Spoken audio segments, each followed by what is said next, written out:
کہ معبود اور یہ بت آلہہ ہوتے ما وردوا تو کبھی بھی جہنم میں داخل نہ ہوتے، وَكُلٌّ فِيهَا خَالِدُونَ اور یہ عابد و معبود سارے جہنم میں ابد الآباد کے لیے پڑے رہیں گے۔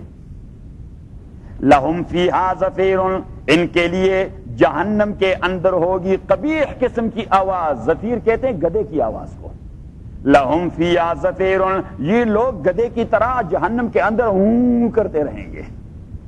لَهُمْ فِيهَا زَفِيرٌ وَهُمْ فِيهَا لَا يَسْمَعُونَ اور یہ لوگ فِيهَا اس جہنم میں لا يَسْمَعُونَ جہنم کی شور کی وجہ سے ایک دوسرے کو بھی نہیں سن سکیں گے۔ اب انہوں نے کہہ دیا اچھا جب معبود من دون اللہ جہنم میں ہوں گے تو عیسیٰ بھی ساتھ ہوں گے۔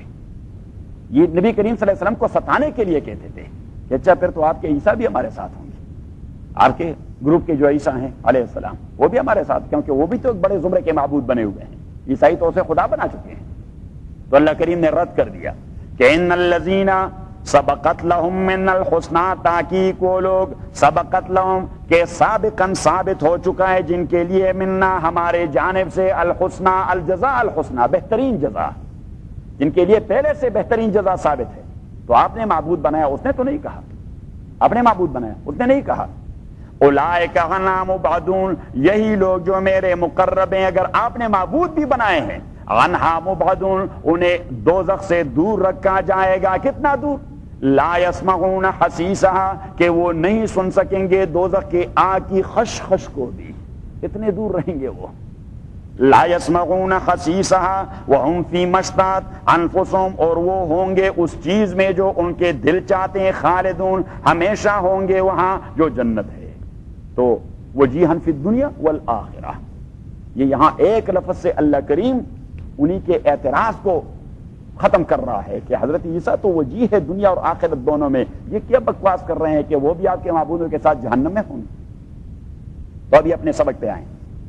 وَمَكَرُوا وَمَكَرَ اللَّهُ وَمَكَرُوا اور محکم تدبیر بنائی یہودیوں نے حضرت عیسیٰ کے خلاف، وَمَكَرَ اللَّهُ کہ اسے کروسیفائی کریں، قتل کریں، وَمَكَرَ اللَّهُ اور محکم تدبیر بنائی اللہ تعالیٰ نے بھی اس کی نجات کے لیے، واللہ خیر الماکرین اللہ تعالیٰ بہتر تدبیر بنانے والے ہیں۔ جب اللہ تدبیر کے مقابلے میں تدبیر بناتا ہے تو بہترین تدبیر کس کی ہوتی ہے؟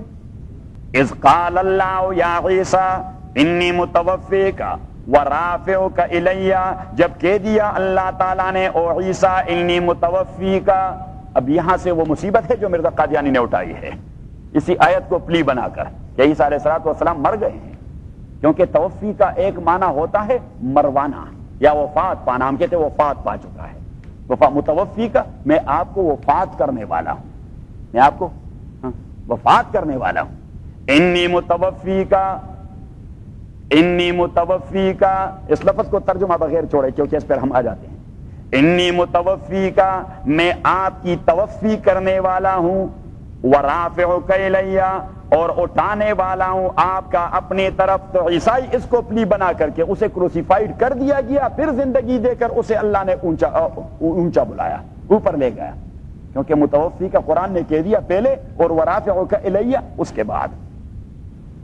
ورافعک الی اور میں اونچا لے جانے والا ہوں آپ کو اپنے پاس، ومطہرک من الذین کفروا، ومطہرک تطہیر کا معنی ہے نجات دینا، ومطہرک اور نجات دینے والا ہوں آپ کو من الذین کفروا ان لوگوں سے جو کفر کر چکے ہیں، وجاعل الذین اتبعوک اور میں بنانے والا ہوں ان لوگوں کا اتبعوک جو آپ کی کما حقہ اتباع کرے، فوق الذین کفروا ان لوگوں کے اوپر جو انکار کر چکے ہیں، الی یوم القیامہ قیامت کے دن تک، ثم الی مرجعکم پھر میرے پاس آپ کا واپس آنا ہے، فاحکم بینکم میں فیصلہ کروں گا آپ لوگوں کے درمیان، فیما اس ایشو میں کنتم فی تختلفون جس میں آپ تسلسل سے اختلاف کر رہے ہیں کہ بھائی عیسیٰ کا معاملہ کیا ہے۔ اللہ کریم نے فرمایا کہ یہ ایشو ایک کنٹینیوسلی ڈسپیوٹڈ ایشو ہے since the very birth of حضرت عیسیٰ علیہ السلام۔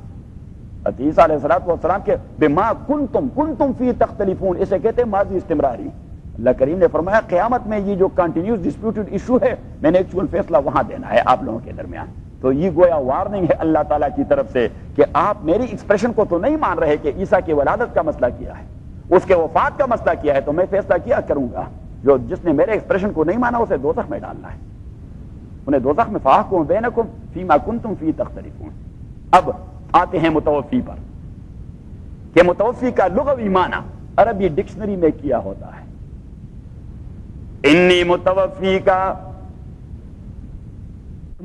کا اس کا لغوی معنی ہے قابض کا، میں آپ کا قبض کرنے والا ہوں، میں آپ کو پوزیس کرنے والا ہوں، میں آپ کو قبضے میں لینے والا ہوں، میں آپ کو کسٹڈی میں لینے والا ہوں، متوفی کا۔ اور اسی سے عربی کا جملہ توفیت عنہ دینی، میں نے اس سے اپنا قرضہ بتمامی ہی واپس لے لیا، میں نے اس سے اپنا قرضہ تمام اپنا واپس لے لیا۔ تو عیسیٰ علیہ السلام سے اللہ نے کہہ دیا کہ انی متوفی کا، میں آپ کو روح اور جسد سمیت لینے والا ہوں واپس، انی متوفی کا، کہ آپ کے کسی عضوہ اور آرگن میں بھی کوئی کمی نہیں آئے گی، اس طرح آپ کو اٹھاؤں گا۔ متوفی کا ایک معنی۔ متوفی کا دوسرا معنی کہ انی متوفی کا، میں آپ کو سلانے والا ہوں، ورافعک الیہ، اور اس حالت میں آپ کو اٹھانے والا ہوں آسمانوں پر۔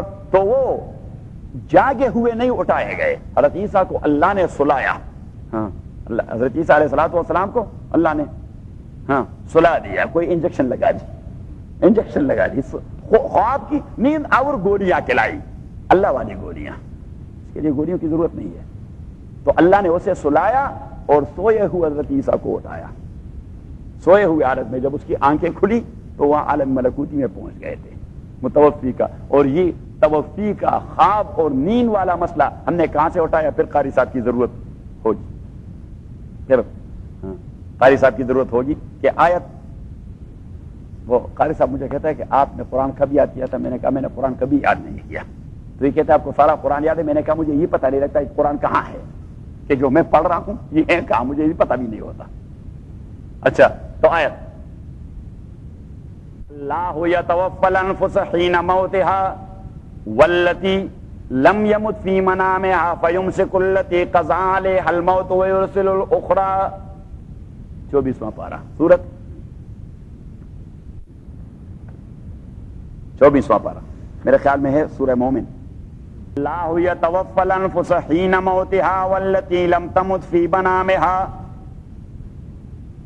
اللہ یتوفی الانفس حین موتها والتی لم تمت فی منامها، اللہ تعالیٰ قبض کر لیتا ہے الانفس روحوں کو، حین موتها اس کے نیند کے وقت، اس کے نیند کے وقت اللہ تعالیٰ روح کو کنٹرول کر دیتا ہے، مینز اس کو سینس لیس بنا دیتا ہے، تو ایک گریٹ ایکسٹینٹ اسے سینس لیس بنا دیتا ہے۔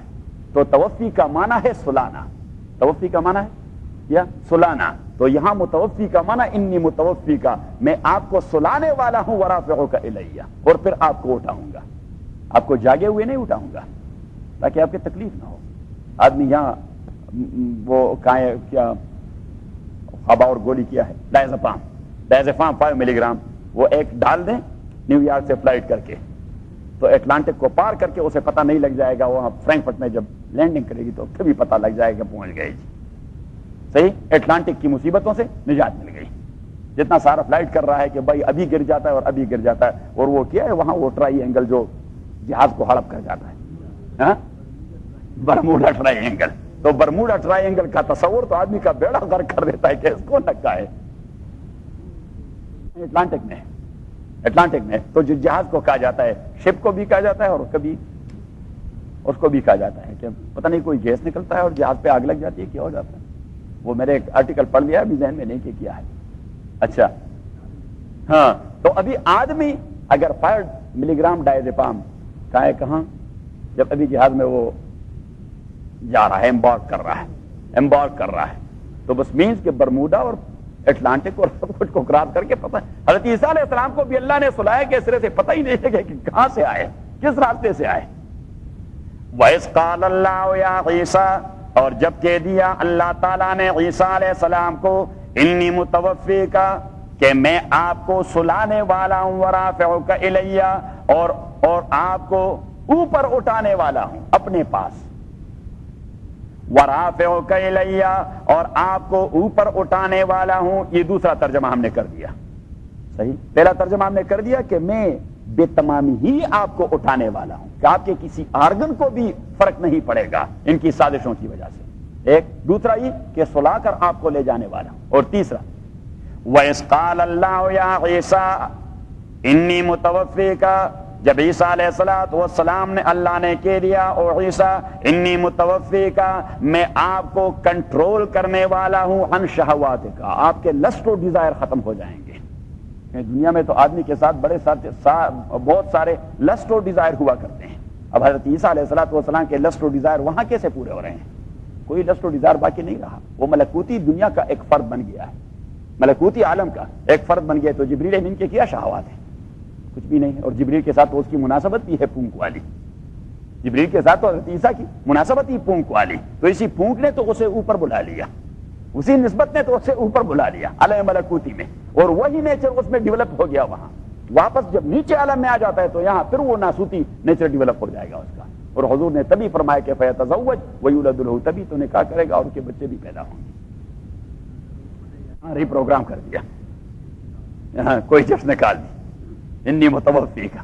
کیونکہ وہ شاہ صاحب بخاری رحمۃ اللہ علیہ جب حیات عیسیٰ پہ بات کر رہے تھے مرزا قادیانی کے موقف کو رد کرتے ہوئے، مرزا قادیانی کے موقف تو مرزا بشیر الدین محمود نے ایک اپنے بیان میں کہہ دیا کہ جو عطا اللہ شاہ صاحب کہتے ہیں کہ عیسیٰ علیہ السلام آسمان پر ہیں، زندہ ہے، قرب قیامت میں آ جائیں گے. تو وہ آسمان میں، کیونکہ وہ تو بدبخت لوگ ہیں اور بکواس کرتے رہتے ہیں، بکواس کرتے ہیں. تو اس نے کہا کہ وہ وہاں جب اسے پیشاب آ جاتی ہے اور پخانہ آ جاتا ہے تو وہاں اس کا کیا کرتا ہے؟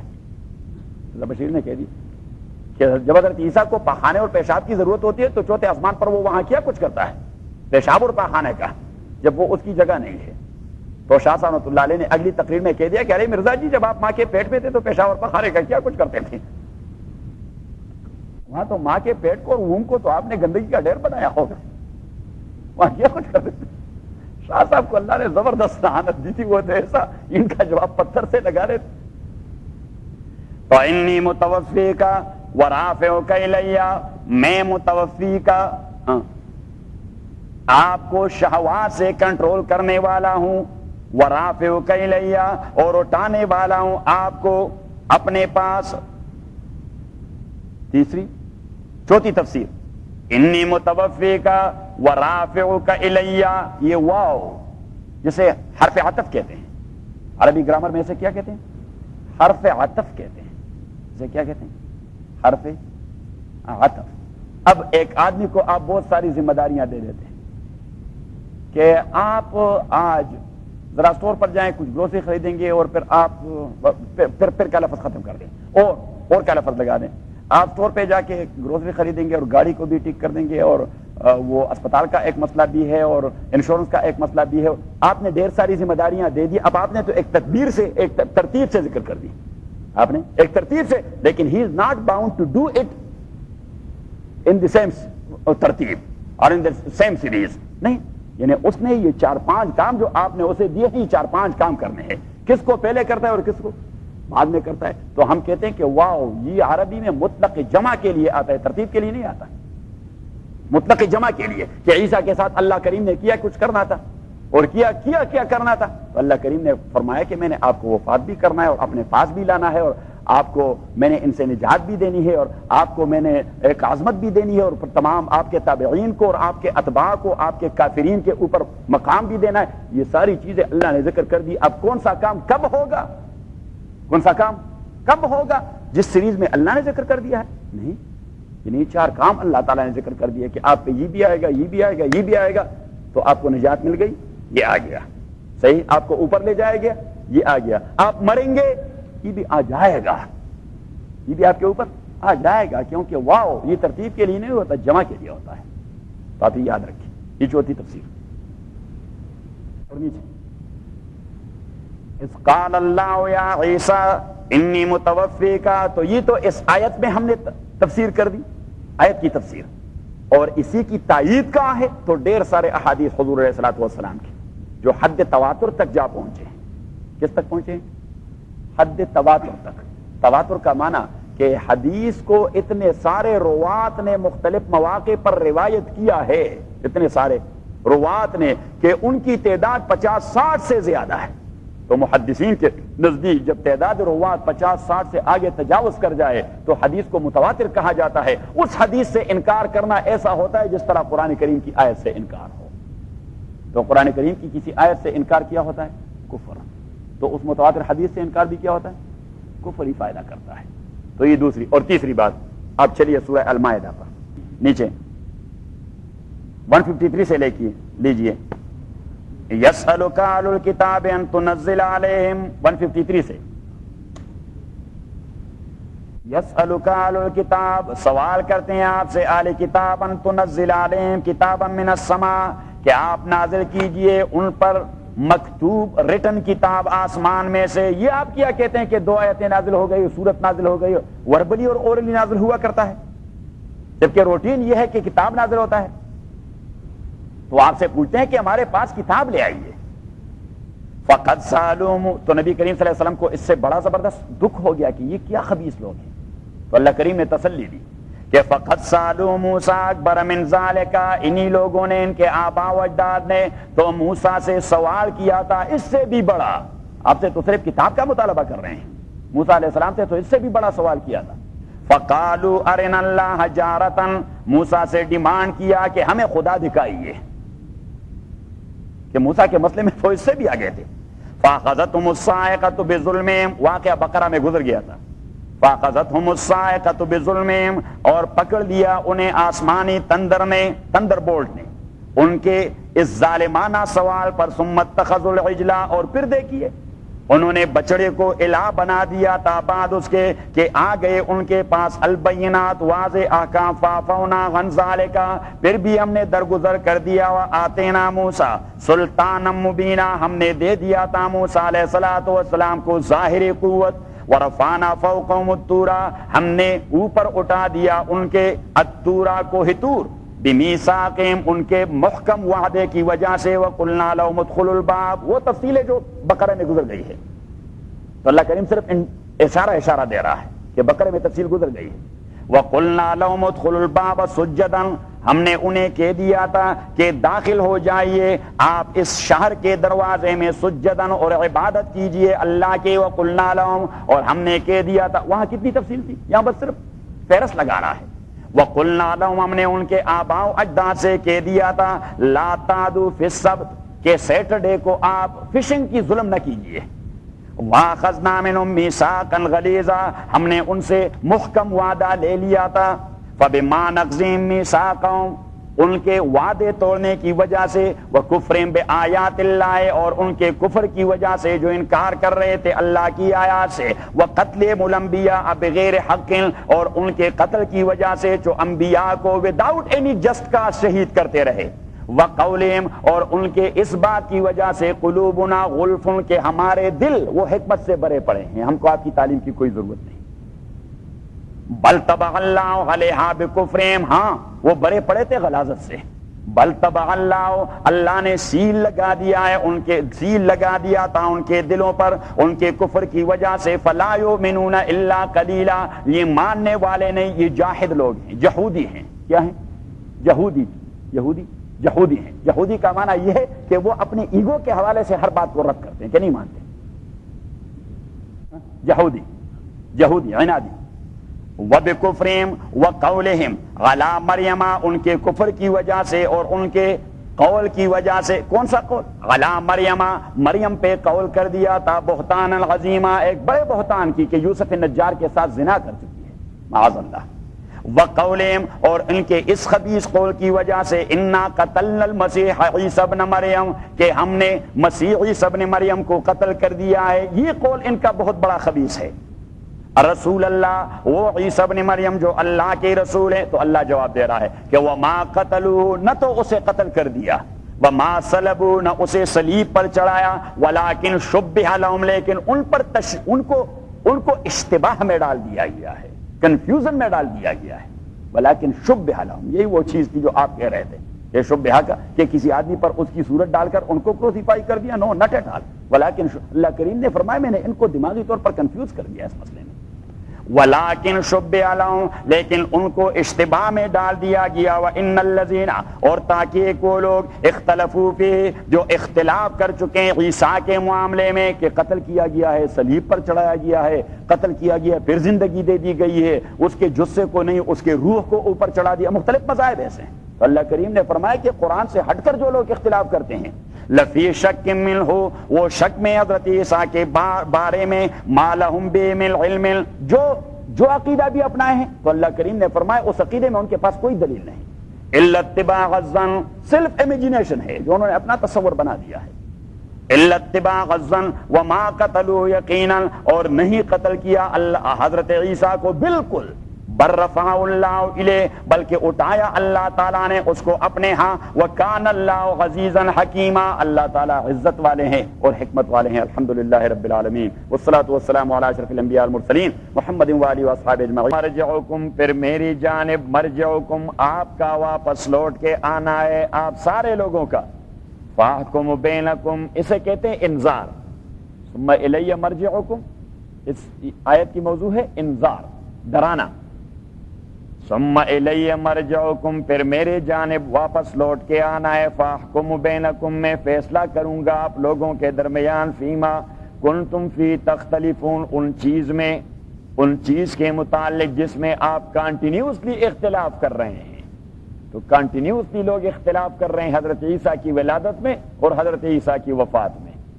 تو اللہ کریم نے فرمایا کہ جو قرآن والا عقیدہ اپنائے گا ان کا موقف وہ برتر موقف ہوگا دنیا میں قیامت تک، اور پھر آخرت میں فاحکم بینکم، میں فیصلہ کروں گا کہ حقیقت کیا تھی.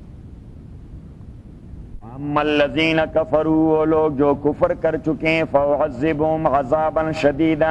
اب یہاں کفر سے مراد اس کانٹیکسٹ میں جو قرآن کے بیان کردہ حقائق کو چھپانے کی کوشش کر رہے ہیں، عیسیٰ کے متعلق جو حقائق اللہ نے بیان فرمائے. فَأَمَّا الَّذِينَ كَفَرُوا، وہ لوگ جو کفر کر چکے ہیں، فَأُعَذِّبُهُمْ عَذَابًا شَدِيدًا، میں انہیں عذاب دینے والا ہوں، عذاب دوں گا، عذاب سخت فی الدنیا والآخرہ، دنیا اور آخرت دونوں میں. وَمَا لَهُم مِّن نَاصِرِينَ، اور نہیں ہوں گے ان کے لیے کوئی سپورٹر، مِّن ناصرین، اور نہیں ہوں گے ان کے لیے کوئی سپورٹر اور ہیلپرز. وَأَمَّا الَّذِينَ آمَنُوا، اب یہ ہے تبشیر. میں نے کہہ دیا کہ اللہ کریم ایمان والے مسئلے کو ہمیشہ بیلنس رکھتا ہے. الایمان بین الخوف والرجاء، جو حدیث شریف میں آیا، حضور علیہ السلام نے فرمایا کہ ایمان خوف اور اللہ کی رحمت پہ بھروسے کے درمیان چلتا رہتا ہے. اللہ سے خوف کتنا ہونا چاہیے؟ بے انتہا. لیکن اللہ کے رحمت پہ بھروسہ کتنا؟ وہ بھی بے انتہا. جب آپ اس کے درمیان جاتے رہیں گے تو آپ بیلنس ہوں گے. اور اگر آپ صرف ڈر گئے تو پھر بھی کسی کام کے نہیں رہے، کیونکہ ڈرے ہوئے آدمی اس کے اوسان خطا ہو جاتے ہیں، وہ کسی کام کا نہیں رہتا. اور اگر آپ صرف رحمت پہ بھروسہ کر گئے تو ہنوز دلی دور والا مسئلہ پیدا ہو جائے گا کہ ابھی دلی دور ہے، ابھی تک وہ پہنچے نہیں ہوئے، اور جب وہ پہنچ گئے تو انہوں نے دلی کو قبضہ کر دیا. کہ جب آپ رحمت پر اتنا بھروسہ کرتے جاؤ گے جی کہ اللہ کے رحمت پر بھروسہ ہے، تو اپنے آپ کو دوزخ میں پاؤ گے، کیونکہ آپ نے کوئی حرکت کرنی نہیں. تو اس لیے اللہ کریم جہاں بھی انذار کا ذکر کرتا ہے تو رائٹ اوے اس کے بعد تبشیر، کہ نہیں صرف ڈرنے والی بات نہیں، میرے پاس جنت بھی ہے. وَأَمَّا الَّذِينَ آمَنُوا، اور وہ لوگ جو ایمان لا چکے ہیں، وَعَمِلُوا الصَّالِحَاتِ، اور عمل کر چکے ہیں صالحات کی. اب صالح عمل کی ڈیفینیشن کیا ہے؟ تو دو ڈیفینیشنز ہیں اس کے. ایک تعریف عمل صالح کی، وہ جو ایمان کا تقاضا ہو، کہ عمل صالح ہر وہ کردار ہے جو ایمان کا تقاضا ہو. جو چیز ایمان کے تقاضوں کے منافی ہو، چاہے ساری دنیا اس کے متعلق ہے کہ یہ اچھا عمل ہے، ایمان اسے اچھا عمل نہیں کہتا. صحیح ہے؟ یہ تو ڈیفینیشن کی حد سے. لیکن اس کے سائنس کیا ہیں، نشانیاں کیا ہیں کہ یہ عمل عمل صالح ہے، کہ یہ عمل عمل صالح ہے. اس کے لیے بہترین پروف یہ ہے کہ پیغمبر نے اس کے متعلق کیا ہے، پیغمبر کی جماعت نے کیا. پیغمبر نے کیا اور پیغمبر کی جماعت صحابہ کرام نے کیا. کیونکہ حضور علیہ الصلوۃ والسلام نے صراط مستقیم کی ڈیفینیشن کرتے ہوئے فرمایا کہ ہوا ما انا علیہ و اصحابی، کہ صراط مستقیم زندگی گزارنے کا وہ طریقہ ہے جو میں نے اپنایا اور میرے صحابہ نے اپنایا. میں نے اپنایا اور میرے صحابہ. تو ہوا ما انا علیہ، جس راستے پر میں جا چکا ہوں اسے کہتے ہیں سننا. اسے کیا کہتے ہیں؟ سننا. اور جس پر میرے صحابہ جا چکے ہیں تو اسے کہتے ہیں الجماعہ.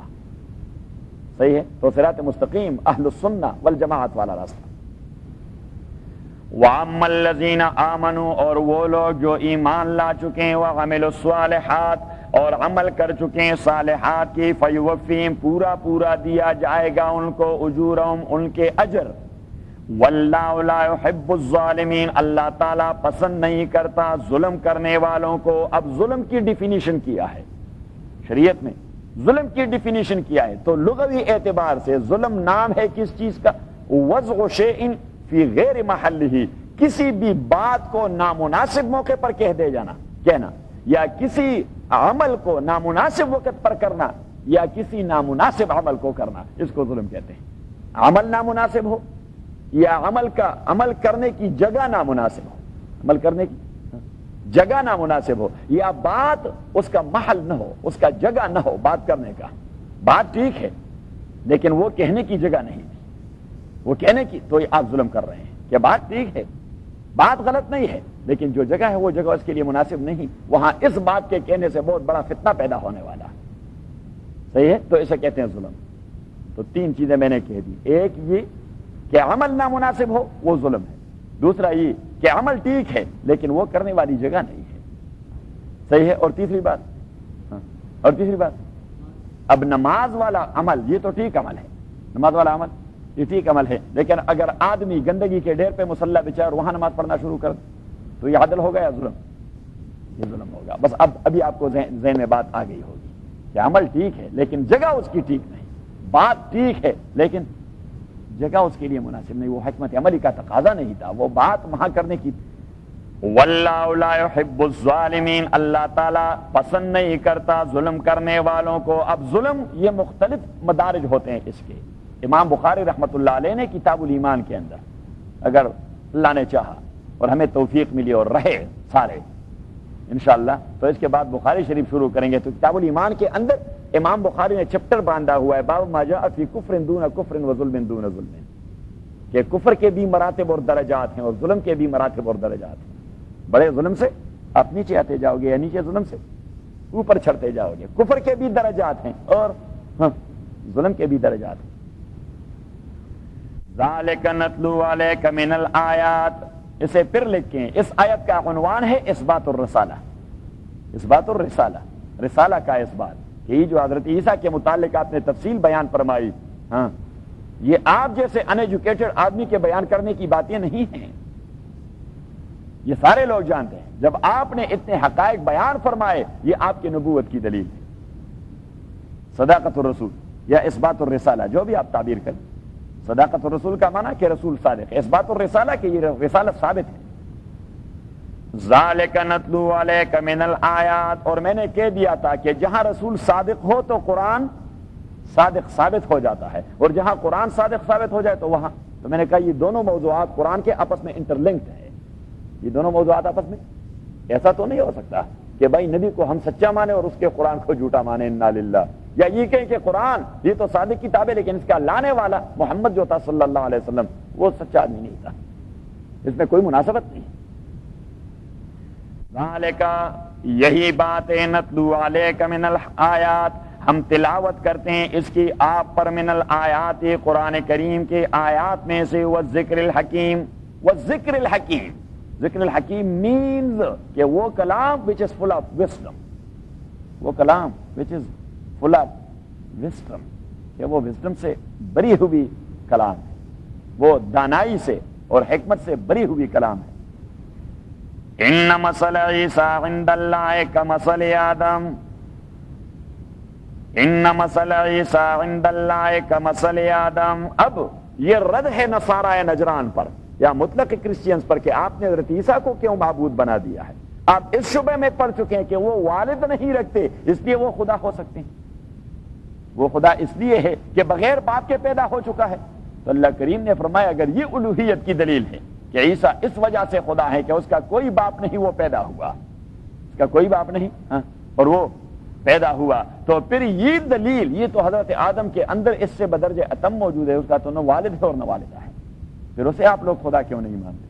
اسے کیوں معبود نہیں مانتے؟ ایک بات. اور دوسری بات کہ اس گروپ پہ رد ہے، اس گروپ پہ رد کر رہے ہیں جس گروپ کا یہ عقیدہ تھا کہ حضرت عیسیٰ علیہ الصلوۃ والسلام بغیر والد کے پیدا نہیں ہو سکتے، اس کا ضرور بضرور کوئی والد ہونا چاہیے.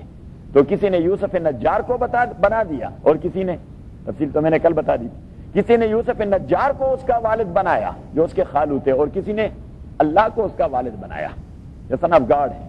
تو اللہ کریم نے فرمایا کہ اس کا والد نہیں، اس لیے کوئی نہ کوئی والد ڈھونڈنا ہے. تو اس کے لیے تو اس ایک والد ڈھونڈو گے، لیکن حضرت آدم کے لیے تو 7 والدہ بھی ڈھونڈنا ہے کہ اس کا تو نہ والد ہے اور نہ والدہ ہے. اور یہ چیز آپ کے نزدیک ثابت بھی ہے، آپ بھی اسے مانتے ہیں، صحیح ہے. تو آیت میں 2 عقیدوں کا رد کیا جا رہا ہے. کون کہہ سکتا ہے ان عقیدوں کو جس انداز سے میں نے بیان کر دیا؟ ہاں نہیں، جو تفصیل میں نے بیان کر دی کہ پہلے والے بات میں نے یہ کر دی کہ کس چیز کا رد کر رہے ہیں؟ عیسیٰ کی الوہیت کی رد کر رہے ہیں کہ عیسیٰ الہ نہیں، وہ معبود نہیں. آپ اس لیے معبودیت اور الوہیت کے شعبے میں پڑھ چکے ہیں کہ اس کا کوئی والد نہیں. یہ چیز آپ کو اس شرک پر لے گئی کہ اس کو خدا بنا دیا. تو اگر اس کا والد نہیں یہ خدا ہے تو حضرت آدم کو تو پھر ڈبل خدا ماننا ہوگا. اسے تو پھر خدا کی 2 وہ کیا ہوتا ہے ریاضی میں، میتھس میں، وہ اسکوائر. پھر تو حضرت آدم کو اسکوائر خدا مانے کیونکہ اس کی تو والدہ بھی نہیں ہے. تو ایک حضرت عیسیٰ کی معبودیت کے شعبے کو رد کرنا ہے، اور دوسرا حضرت عیسیٰ کے لیے والد کے ہونے کے شعبے کو رد کر رہے ہیں. ہاں کہ یہ بغیر والد کے بیٹا نہیں پیدا ہو سکتا، کوئی نہ کوئی والد ضرور ہونا چاہیے. تو کسی نے یوسف نجار کو بنا دیا یہودی اور قادیانیوں نے، اور کسی نے اللہ کو بنا دیا عیسائیوں نے. تو اللہ کریم نے فرمایا، اللہ کریم نے کہ اگر یہ بغیر باپ کے نہیں پیدا ہو سکتے، اس کے لیے باپ کی ضرورت ہے، تو حضرت آدم کے لیے کوئی خاتون بھی ڈھونڈنی ہے آپ نے، اس کو والدہ کی بھی ضرورت ہے. صحیح. اب آپ کہہ سکتے ہیں کوئی آدمی جس انداز سے میں نے کہہ دیا کہ 2 شعبوں کا رد ہے، آپ کہیں الوہیت کے شعبے کا رد ہے، کس انداز سے؟ یعنی آپ یہ خدشہ محسوس نہ کریں کہ میں غلط بولوں گا. آپ غلط بولیں گے تو تصحیح ہوگی. اگر آپ کہیں کہ نہیں غلط نہیں بولنا، صحیح. ہمارے علماء جو ہمارے پاس آتے ہیں، قاری صاحب کو پتا ہے، یہ 500-600-700 علماء بیٹھے رہتے، وہ بھی اس طرح گڑبڑ کرتے رہتے ہیں. میں ان کو اٹھا دیتا، اور وہاں تو ہر عالم کے اوپر اتنا پریشر ہوتا کہ 600 علماء بیٹھے ہیں، ان کے سامنے میں کیا بکواس کروں گا.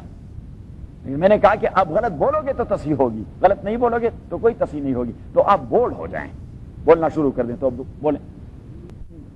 یہ آپ میرے الفاظ کو جس آرگنائز انداز سے میں کہہ رہا ہوں اسے آپ، کیونکہ ابھی آپ تفسیر کے طالب ہیں، ابھی آپ نشان نہیں، ابھی آپ تو آپ نے آرگنائزڈ طریقے سے بات کرنی. یہ میرے الفاظ کو پک کر رہے ہیں سارے کہ حضرت عیسیٰ کے الوہیت کے شعبے کو رد کرنا ہے کہ لوگ اسے الہ بنا چکے تھے. کیوں؟ اس لیے کہ وہ بغیر اب کے پیدا ہو چکے ہیں، بغیر باپ کے پیدا ہو چکے ہیں، اور بغیر باپ کے پیدا ہونا ہی اس بات کی دلیل ہے کہ وہ خدا ہے، اس لیے بغیر باپ کے پیدا ہو. تو اللہ کریم نے رد کر دیا کہ پھر تو آدم کو اسکوائر بنانا ہوگا، خدا کی 2. ہم وہاں جو کہتے تھے، ہم کہتے ہیں الف کی 2 جمع بی کی 2، الف کی 2 جمع، اور پھر بعد میں کہتے ہیں کہ اے اسکوائر اے پلس 2 اسکوائر، اور اے ریس پار 3 اینڈ پلس بی ریس پار 3 ریس پار 4. صحیح. تو پھر حضرت آدم کو تو ریس پار 2 یا اسکوائر بنانا ہوگا، اس کی تو والدہ بھی نہیں. یہ ایک. دوسرا شبہ وہ یہ کہ نہیں، بغیر باپ کے بیٹا نہیں پیدا ہو سکتا. حضرت عیسیٰ کا ضرور کوئی باپ ہے. تو یہودیوں اور قادیانیوں نے یوسف نجار کو بنا دیا، اور عیسائیوں نے اللہ کو بنا دیا. تو اللہ کریم نے فرمایا کہ اگر اس کے لیے باپ ڈھونڈنا ہے تو آدم کے لیے تو پھر والدہ کو بھی ڈھونڈ دیے، کیونکہ اس کی تو والدہ بھی نہیں تھی. ابھی بات ذہن میں آ گئی. ان مثل عیسیٰ عند اللہ کمثل آدم، تحقیق عیسیٰ علیہ الصلوۃ والسلام کی پیدائش کی مثال اللہ کے نزدیک کمثل آدم، وہ آدم کی سی مثال ہے، بلکہ آدم کی مثال تو اس سے بھی زیادہ یونیک ہے. اسے ہم عربی میں کہتے تشبیہ الغریب بالاغرب. قاری صاحب تو اپنی زبان میں لکھیں تشبیہ الغریب بالاغرب، کہ ایک چیز صرف یونیک ہے اور دوسری چیز تو مچ مور یونیک ہے. حضرت عیسیٰ کا بغیر باپ کے پیدا ہونا یہ سٹرینج قسم کا کام ہے، لیکن اس سے زیادہ سٹرینج وہ تو حضرت آدم کی ولادت ہے. ہاں، سپر یونیک. تو وہ سپر یونیک ہے. ہم عربی میں کہتے ہیں تشبیہ الغریب بالاغرب. ان مثل عیسی عند اللہ کمثل آدم خلقہ من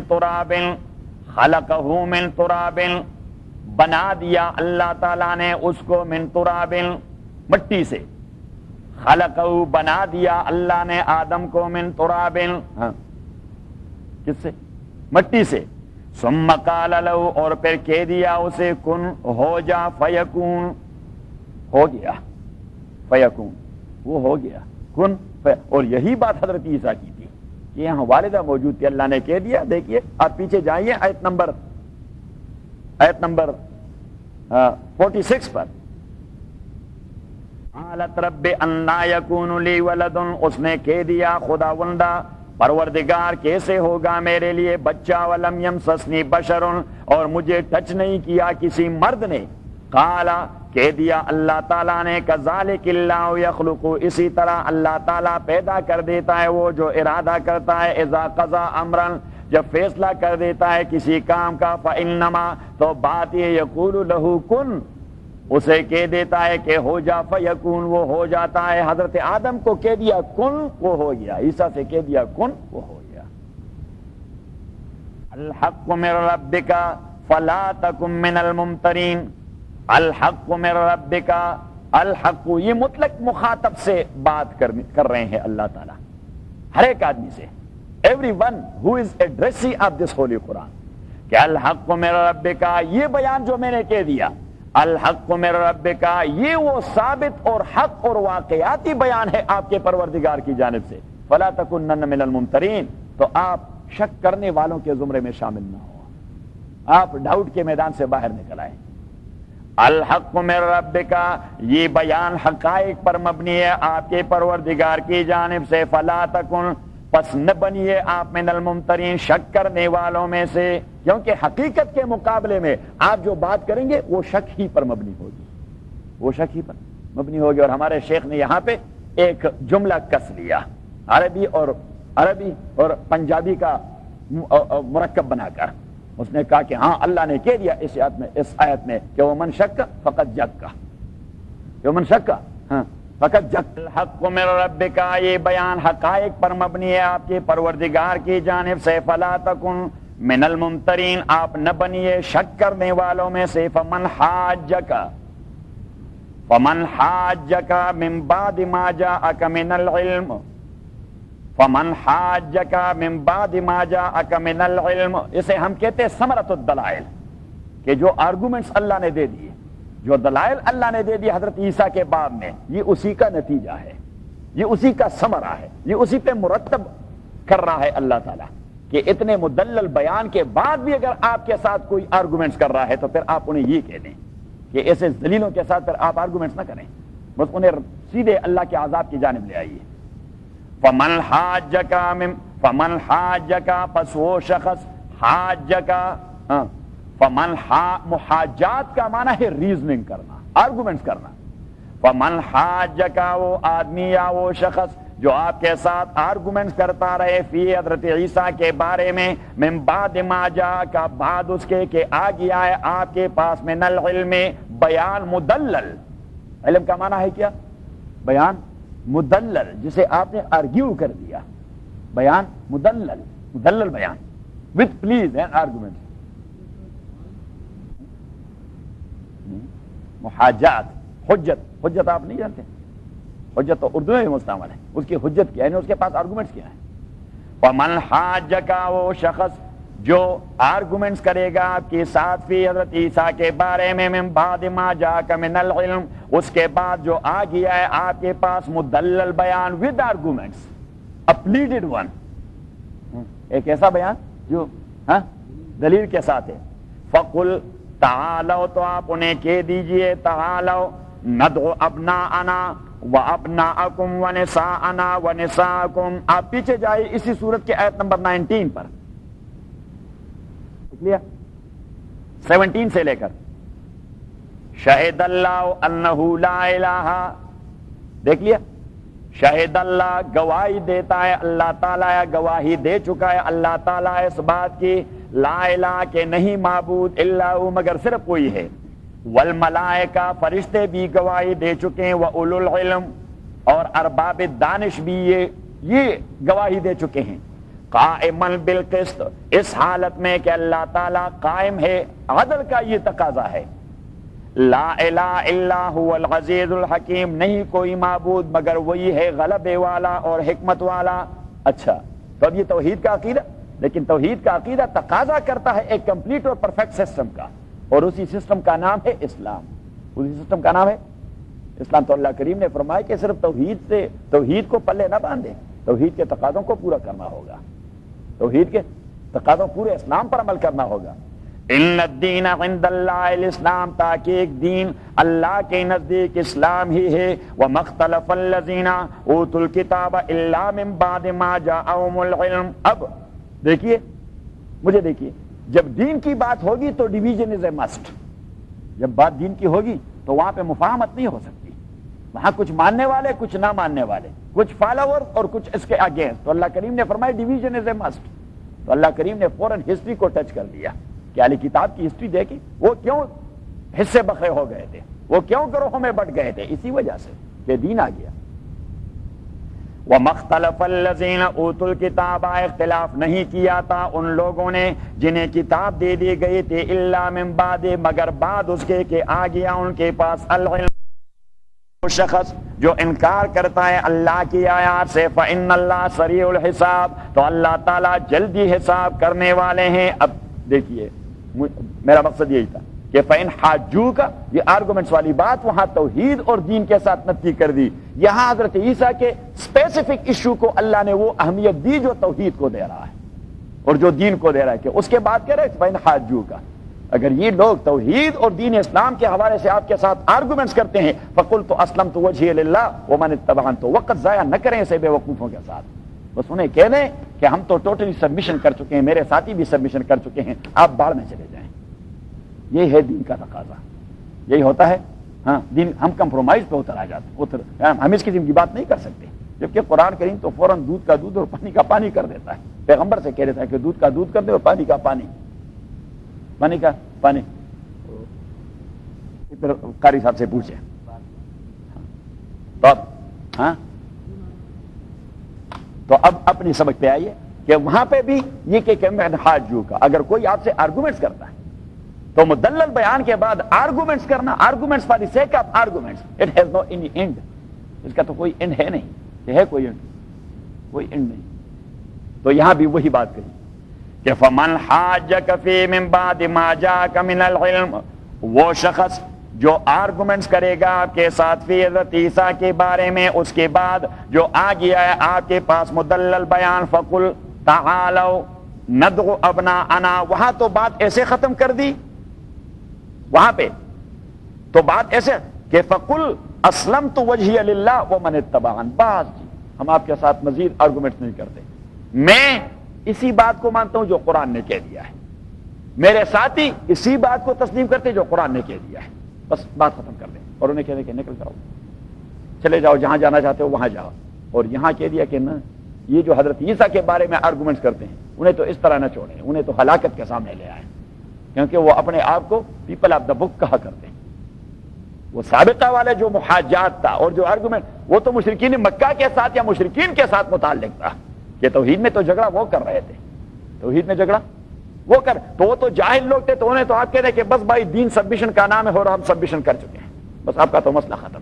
لیکن یہ تو پیپل آف دا بک ہیں، اور یہ تو کہتے ہیں کہ مینٹل بلاکیڈ نہیں ہونا چاہیے، کیا کہتے ہیں ہاں کہ مینٹل بلاکیڈ نہیں ہونا چاہیے، آرگومنٹس اور آرگومنٹس اور آرگومنٹس، تو انہیں کہتے کہ بس نو آرگومنٹس، نو فردر مور آرگومنٹس، چلیں سارا میں نکلتے ہیں۔ ایک طریقہ ہوتا ہے حق و باطل کی فیصلہ کرنے کا، حق و باطل کے فیصلہ، اسے کہتے ہیں مباہلہ، کیا کہتے ہیں مباہلہ، کہ چلو باہر نکلتے ہیں، آپ بھی اپنے یعنی ایک آدمی منتخب کر کے یا 10 آدمی منتخب کر کے یا 100 آدمی منتخب کر کے کہ اپنے بچوں اور بیویوں کو ساتھ نکالیں، اور میں بھی اپنے بیوی اور بچوں کو ساتھ نکالتے ہیں اور چلے جاتے ہیں صحرا میں، اور مشترک دعا مانگتے ہیں کہ خداوندہ ہم میں جو سچا ہے اسے کامیابی دے، جو جھوٹا ہے خداوندہ اسے بال بچوں سمیت تباہ کر دے، صحیح؟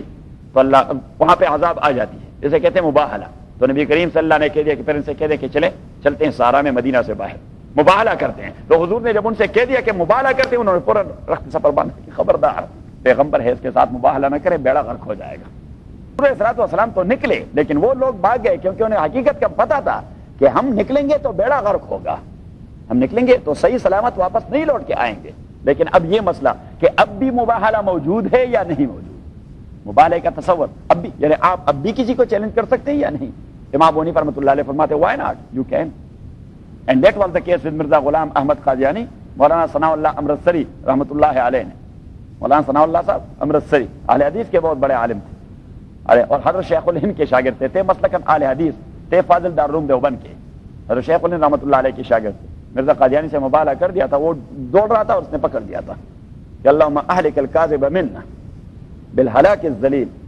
خدا بندہ میں اور غلام احمد قادیانی ہم میں جو جھوٹا ہے انہیں دوسرے سے پہلے ذلیل موت مروائیں. وہ دوسرے اور خود ہی امین کہتا رہا، کیونکہ مرزا قادیانی تو نہیں امین کہہ رہا تھا، انہیں پتا تھا کہ بیڑا غرق ہو رہا ہے. تو حضرت مولانا ثناء اللہ صاحب نے دعا بھی خود کر دی اور آمین بھی خود کہہ دی.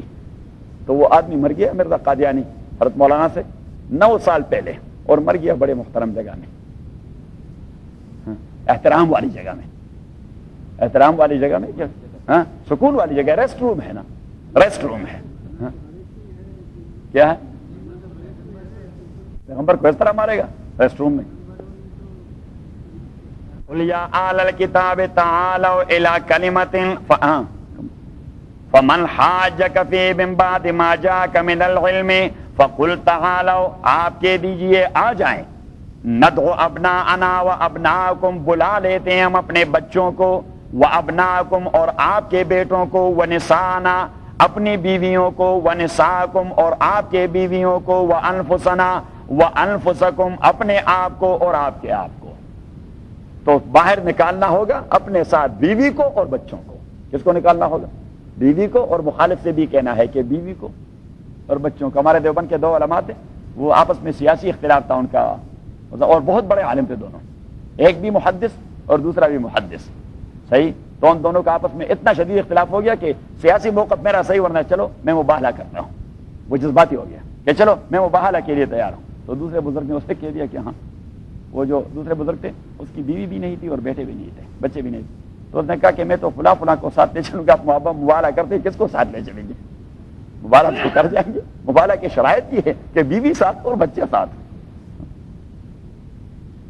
قل تعالوا ندعو ابناءنا وابناءكم ونساءنا ونساءكم وانفسنا وانفسكم ثم نبتهل. ابتحال، مباہلہ اس لفظ سے ہے، مباہلہ اس لفظ، اور ابتحال کا معنی ہے تضرع فی الدعاء، زار و قطار رو کے اللہ سے دعا کریں گے.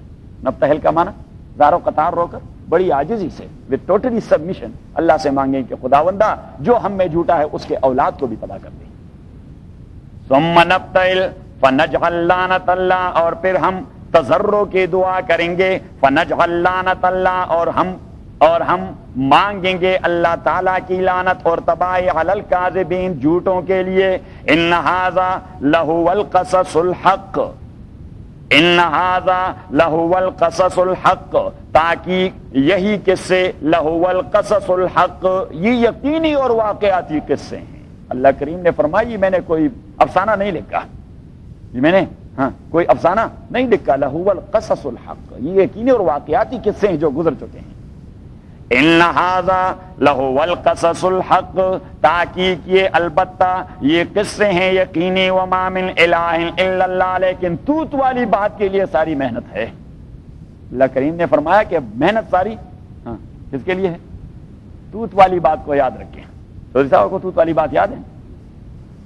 وما من الہ الا اللہ، اور نہیں ہے کوئی معبود مگر صرف اللہ. وان اللہ، اور تحقیق اللہ تعالیٰ، لہو العزیز الحکیم، خاص ہوئی ہے غلبے والا اور حکمت والا. فإن تولوا فإن اللہ علیم بالمفسدین. فإن تولوا، اگر یہ لوگ منہ پھیر چکے، فإن اللہ، تو تحقیق اللہ تعالیٰ علیم، وہ جانتا ہے اور علم رکھنے والا ہے، بالمفسدین، ان لوگوں کو جو فساد برپا کر رہے ہیں، اعتقادی فساد، نظریاتی فساد، عملی فساد، سیاسی فساد، جیسا فساد بھی پیدا کر رہا ہے. اللہ کریم فرماتے ہیں میں مفسدین کو ٹھیک ٹھاک جانتا ہوں. تو یہ پھر وارننگ ہے فإن اللہ علیم بالمفسدین، اسے پھر انذار کہتے ہیں. کیا کہتے ہیں؟ انذار. قل یا اہل الکتاب تعالوا الی کلمۃ سواء بیننا وبینکم الا نعبد الا اللہ. قل یا اہل الکتاب، اس کا تعلق ہے مباہلہ کے ساتھ، کہ مباہلہ کے لیے وہ تیار نہیں ہو رہے، وہ بھاگ رہے ہیں. مباہلے کے لیے وہ تیار نہیں ہو رہے، وہ کہاں جا رہے ہیں؟ وہ بھاگ رہے ہیں. نجران سے آئے ہیں یمن سے اور واپس نجران بھاگ رہے ہیں. تو انہیں کہنے کہ مباہلہ نہیں کر رہے. تو خدا کے بندو، کچھ ہمارا اور آپ کا آپس میں، ہمارے اور آپ کے دین کے کچھ اجتماعی پہلو ہیں. جی ہاں ہے. توحید کا عقیدہ، توحید کا عقیدہ ایک. دوسری بات کہ غیر اللہ کو، یعنی اللہ کے علاوہ کسی مخلوق کو اپنا ماسٹر نہیں بنائیں گے. آزاد ہوں گے، کسی کو ماسٹر نہیں بنائیں گے. شرک کا ارتکاب نہیں کریں گے. تو آئیے جو پوائنٹس اتفاقی ہے اس پر اتفاق کریں گے، اور جو اختلافی ہے اس پر ایک دوسرے کو سمجھا دیں گے، اس پر ایک دوسرے کو سمجھا دیں گے. تو یہ مینز کہ نبی کریم صلی اللہ علیہ وسلم سے اللہ تعالیٰ نے دعوت کا راستہ ان کے لیے نہیں رکوایا، کہ نہیں، ابھی بھی آپ انہیں اپنے ساتھ جوڑے رکھ کے اس تصور پر، کہ میں اپنی بات ان کے ذہن میں ڈال دوں. تو قل یا اہل الکتاب، آپ کہہ دیجئے او اہل کتاب، تعالوا، آ جائیے، الی کلمۃ، اسی ایک بات پر، سواء بیننا و بینکم، جو برابر ہے ہمارے اور آپ کے درمیان، اللہ نعبد الا اللہ. اور وہ یہ ہے کہ آپ کے انجیل اور تورات کا بھی یہی تقاضا، میرے قرآن کا بھی یہی تقاضا، کہ بندگی نہیں کریں گے مگر ایک اللہ کی. جبکہ آپ تو انجیل کے دعوے دار ہونے کے باوجود کتنے ساروں کی عبادت کر چکے ہیں. کہیں حضرت مریم کی مورتی پڑی اور کہیں حضرت عیسیٰ کی مورتی پڑی ہے. اللہ نعبد الا اللہ، کہ عبادت نہیں کریں گے مگر ایک اللہ کی. ولا نشرک بہ شیئا، شریک نہیں بنائیں گے اللہ کے ساتھ کوئی بھی چیز. ولا يتخذ بعضنا بعضا اربابا من دون اللہ، اور نہیں بنائیں گے ایک دوسرے اربابا، مالک اور ماسٹرز اور اونر، اور نہیں بنائیں گے ایک دوسرے کو اپنے مالک اور ماسٹر، من دون اللہ، اللہ کے مقابلے میں. فإن تولوا فقولوا اشہدوا، اگر وہ فإن تولوا، اگر وہ منہ پھیر چکے، فقولوا، تو آپ کہہ دیجئے، اشہدوا، آپ گواہی دے، بأننا مسلمون، کہ ہم ان تمام چیز کو ماننے والے ہیں. اگر وہ اس پر بھی تیار نہ ہوئے تو پھر آپ ان سے کہہ دیں کہ کم از کم یہ گواہی تو کر دے کہ ہم یہ ماننے والے ہیں. آپ یہ نہیں مان رہے، تو فیصلہ ہو جائے گا کہ آپ مشرک بن چکے ہیں، اہل کتاب توڑے ہیں آپ. الٹیمیٹلی ریزلٹ یہ ہوگا کہ آپ مشرک بن چکے ہیں، اب اہل کتاب توڑے ہیں، آپ مشرک بن چکے ہیں. حضرت علی رضی اللہ تعالیٰ نے اس وجہ سے بنو تغلب کے نصارہ کے ساتھ نکاح کرنا ناجائز قرار دیا تھا. اس نے کہا وہ اہل کتاب توڑے ہیں، وہ تو مشرک بن چکے ہیں. ان کا دعویٰ ہے کتابی ہونے کا، لیکن وہ کتابی رہے نہیں. حضرت علی رضی اللہ تعالیٰ نے اپنے دور حکومت میں ڈکلیریشن جاری کر دی تھی کہ ان کے خاتون سے نکاح نہیں کرنا، وہ تو مشرکین سے بدتر مشرک ہے. تولوا، اگر انہوں نے منہ پھیر لیا، یہ بات آپ کے ساتھ ایگری نہیں کر گئے. کون سی بات؟ کہ ایک بات ہماری اور آپ کی مشترک ہے کہ اللہ ایک ہے، اس کے ساتھ کوئی شریک نہیں. کسی انسان کو اپنا ماسٹر اللہ کے مقابلے میں نہیں بنائیں گے. آپ نے تو اپنے مولویوں کو ماسٹر بنا دیا ہے، جو وہ کہے اسے فالو کرتے، جو اللہ کہیں اسے دبا دیتے ہیں. اتخذوا، دوسری جگہ سے آیت آپ اٹھائیں، اتخذوا احبارہم ورہبانہم، ارے صاحب، اتخذوا احبارہم ورہبانہم اربابا من دون اللہ. وہاں پہ اللہ کریم نے فرمایا کہ یہودوں نے اپنے ربائی کو اور نصارہ نے اپنے مونگ کو خدا کا مقام دے دیا ہے. اتخذوا احبارہم، وہ تو ان کے کفر کو بھی معاف کروا دیتے ہیں. تو ان کے کفر کو بھی معاف کروا دیتا ہے. انہوں نے تو رب کا مقام اپنے ربائی کو دے دیا ہے، اور انہوں نے رب کا مقام اپنے مونگ کو دے دیا، پریس کو دے دیا. یہ میں ہوتا ہے. فَإِن تَوَلَّوْا، اگر انہوں نے منہ پھیر لیا، فَقُولُوا، تو آپ کہہ دیجئے انہیں، اشہدوا، کہ کم از کم یہ گواہی تو دیں، بِأَنَّا مُسْلِمُونَ، کہ ہم اس بات کو مان رہے ہیں جو اس آیت میں نے ذکر کر دیا، کہ خدا ایک، اس کا کوئی شریک نہیں، کوئی کسی کا ماسٹر نہیں ہو سکتا. یا اہل الکتاب لم تحاجون فی ابراہیم، یہاں سے اللہ کریم اہل کتاب سے 6 شکایتیں کر رہا ہے. کتنی شکایتیں؟ 6 شکایتیں. پہلی شکایت یہ اس آیت سے شروع ہے، یا اہل الکتاب، یا اہل الکتاب، آیت نمبر 67 تک. دوسری شکایت، صدت طائفۃ من اہل الکتاب، آیت نمبر 68 سے شروع ہے، آیت نمبر 70 تک. تیسری شکایت آیت نمبر 71 سے شروع ہے آیت نمبر 73 تک. چوتھی شکایت آیت نمبر 74 سے شروع ہے آیت نمبر 75 تک. آیت نمبر 76 درمیان میں وہ ہے انذار، ڈرانا عذاب کا. آیت نمبر 77 یہ پھر 5ویں شکایت ہے. ان الذین یشترون بعہد اللہ وایمانہم. اچھا ابھی بتا دیتا ہوں، الفاظ بتا دیتا ہوں. اور پھر 6ٹھی شکایت وما کان لبشر ان یؤتیہ اللہ الکتاب والحکم والنبوۃ. ابھی اللہ تعالیٰ کس طرح شکایت کرتا ہے؟ جہاں تک پہلے والے کا تعلق ہے تو اسی شکایت کا حاصل یہ ہے کہ یہ جب آپ سے آرگومنٹس کرتے ہیں یہ یہود و نصارہ، تو کہتے ہیں کہ اچھا ابراہیم آپ کے دادا نہیں تھے؟ جی ہاں تھے، کیوں نہیں تھے؟ ابراہیم ہمارے دادا تھے. تو ابراہیم تو یہودی تھے، پھر آپ کیا اسلام کر رہے ہیں؟ اور عیسائی کہہ رہے ہیں کہ ابراہیم جو آپ کے دادا تھے وہ تو عیسائی تھے، آپ کیا اسلام کر رہے ہیں؟ تو اللہ کریم نے رد کر دیا کہ یہ احمق کہیں کے ہیں کہ یہودیت کا منبع ہے تورات اور عیسائیت کا منبع ہے انجیل. یہودیت کی اصطلاح کب سے شروع ہو گئی؟ تورات سے. اور عیسائیت کی اصطلاح انجیل سے. تو کتنے ہزار سال بعد ابراہیم سے تو یہ تورات اور انجیل نازل ہو چکی ہیں، ابھی تک منبع نہیں آیا تھا اور وہ اس دین پہ مشرف تھے. یہ عجیب بے تکی کی تو بے تکی کی نہیں کتابیں تو تھی کہ بے تکی قسم کی باتیں کر رہے ہیں یہ لوگ کہ یہودیت کا منبع ہے تورات. یہودیت کی اصطلاح کب سے شروع ہو گئی؟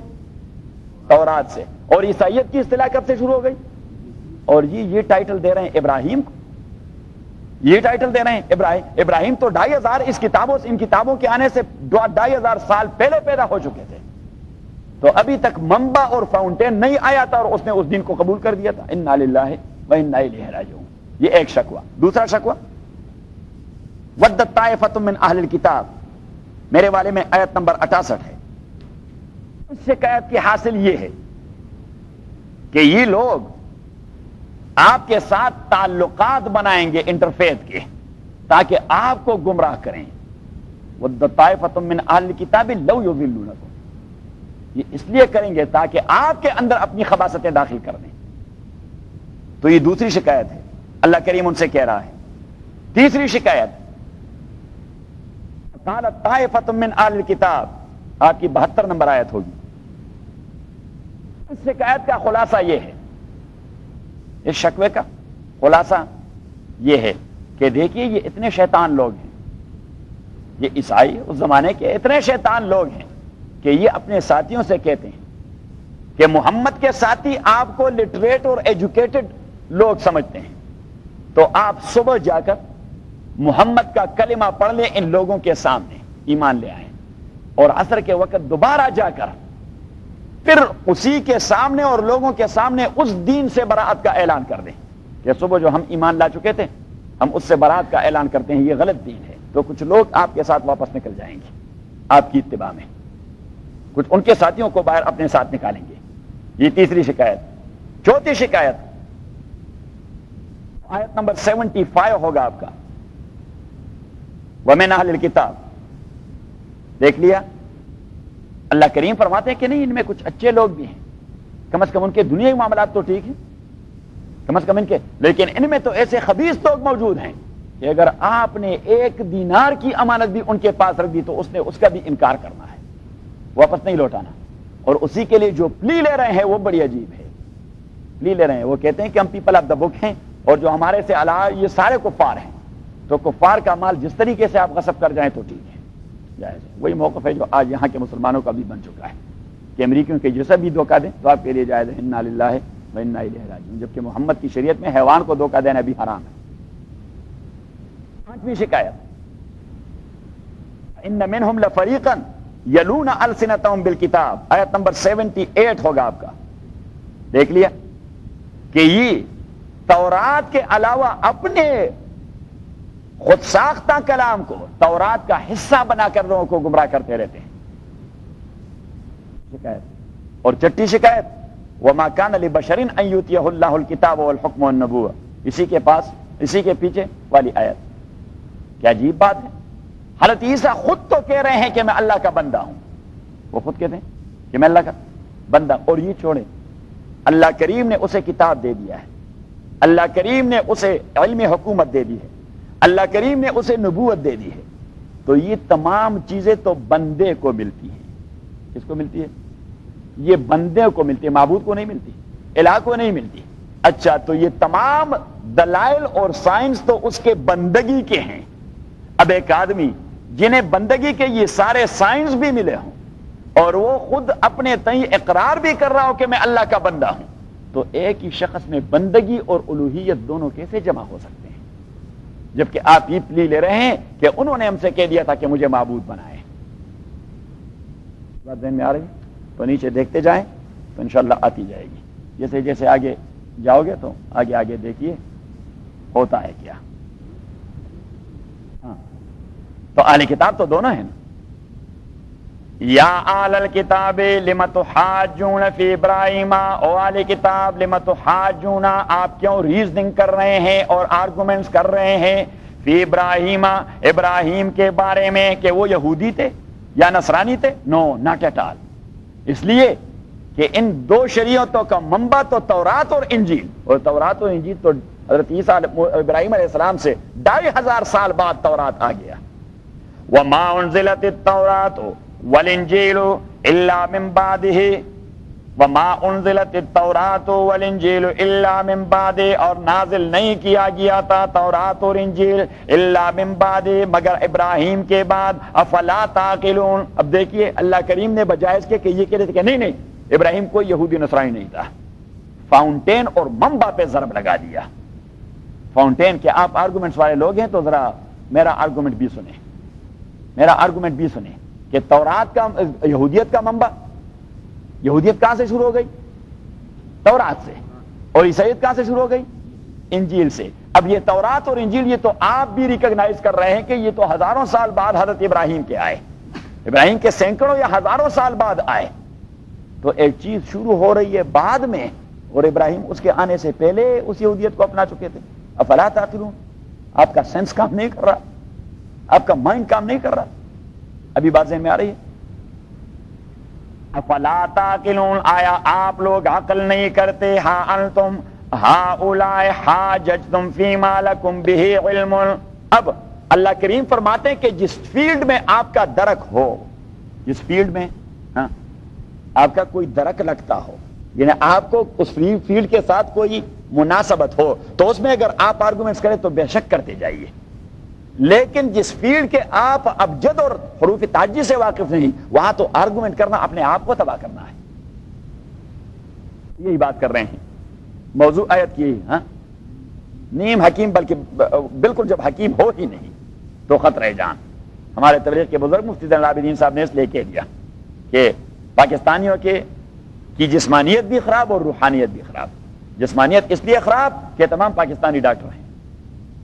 اس نے کہا کہ 10 آدمی بیٹھے ہوں اور آپ انہیں کہے کہ مجھے یہ تکلیف ہو رہی، تو 10 کے 10 آپ کو علیحدہ نسخہ بتائیں گے، علیحدہ نسخہ بتائیں گے، اور آپ نے بھی استعمال کرنا ہے. فلاں نے یہ دوائی استعمال کی تھی، بس وہ ٹھیک ٹھاک ہو گیا، آپ کا بیڑا غرق ہو جائے گا.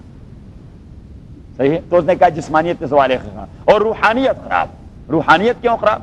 آپ 10 آدمیوں کے سامنے کسی مسئلے کا تذکرہ کرے، دینی مسئلے کا، تو 10 کے 10 فتویٰ دینا شروع کر دیں گے. تو وہ جسم کا بیڑا غرق کر دیتے ہیں، ایمان کا بیڑا غرق کر دیتے ہیں. تو جو فیلڈ آدمی کا فیلڈ نہ ہو اسی میں ٹانگ اڑانا. اب اگر فیلڈ دنیاوی ہے تو دنیا تباہ کرنا ہے، اور اگر فیلڈ دینی ہے تو پھر تو ایمان غرق کر دینا ہے. کیوں چودھری صاحب؟ ہا انتم ہؤلاء، ہا خبردار. اس ہا کو ہم کہتے ہیں حرف تنبیہ، حرف تنبیہ، وارننگ سائن. ہا انتم ہؤلاء، خبردار، انتم، او آپ سے کہتا ہوں. اللہ کریم ایسے فرماتے ہیں، ہاں خبردار، انتم، او آپ سے کہتا ہوں، جو توجہ نہیں دے رہے. اہل کتاب سے کہہ رہا ہے کہ خبردار ہو، آپ سے کہہ رہا ہوں جو توجہ نہیں دے رہے. ہاں خبردار، انتم آپ لوگ، ہاں اولائے وہ لوگ ہیں، حاجت تم جو ریزننگ کرتے ہیں، آرگومنٹس دیتے ہیں، فیما لکم بے علم اس چیز میں جس میں آپ کا علم ہے، فلم تحاجون فیما لیس لکم بے علم، پھر کیوں آپ آرگومنٹس کرتے ہیں اس چیز میں جس میں نہیں آپ لوگوں کا کوئی علم، واللہ یعلم، اگر آپ دعویٰ کرتے ہیں کہ نہیں ہمارا علم ہے اس میں، تو اللہ کریم فرماتے ہیں اچھا پھر میں جھوٹ بول رہا ہوں۔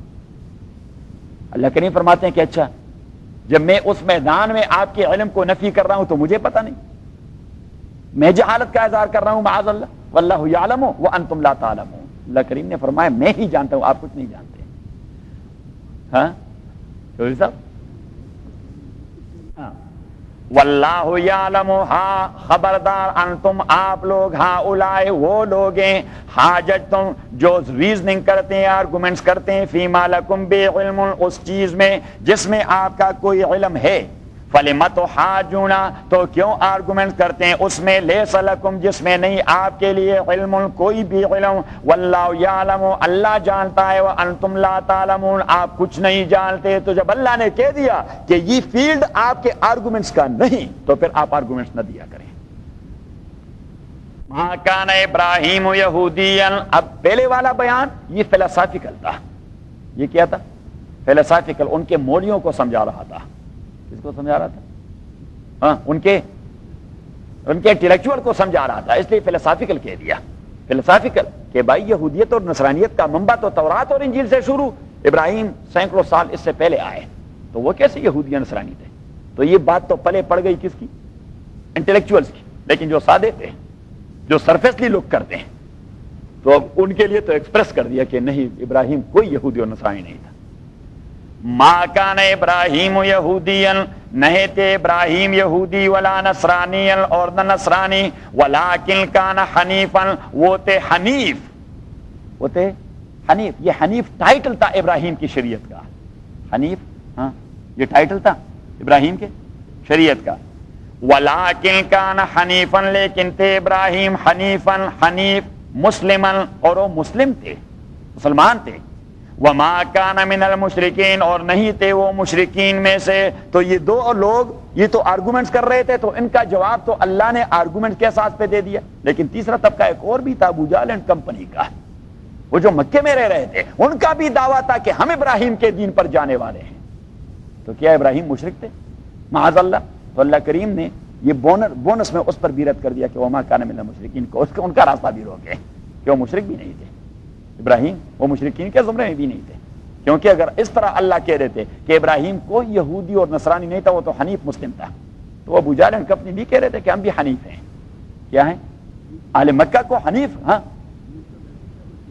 حنیف کا وہ جو مخلص ہوتا ہے دین میں، مخلص ہوتا ہے۔ اچھا تو وہ کہہ رہے تھے کہ ہم حنیف ہیں۔ کیا ہیں؟ ہاں ہم حنیف ہیں۔ تو اگر اللہ کریم اس طرح کہہ رہے تھے کہ ابراہیم کوئی یہودی اور نصرانی نہیں تھا، تو ان کی پلی مضبوط ہو جاتی ہے کہ ہاں ہم تو کہتے ہیں کہ وہ حنیف ہے اور ہم بھی حنیف ہیں۔ تو اللہ کریم نے پیچھے کہ وما کان من المشرکین، وہ حنیف تھا، لیکن حنیف کا معنی یہ کہ وہ کسی شرک کا کوئی ارتکاب نہیں کر چکا تھا۔ Yes, because we talked in detail that deen is the same since Adam up to Muhammad and it has the name of Islam. ہاں اور آپ کا کٹا ہو گیا اس لیے کہ آپ گئے تھے کندہار۔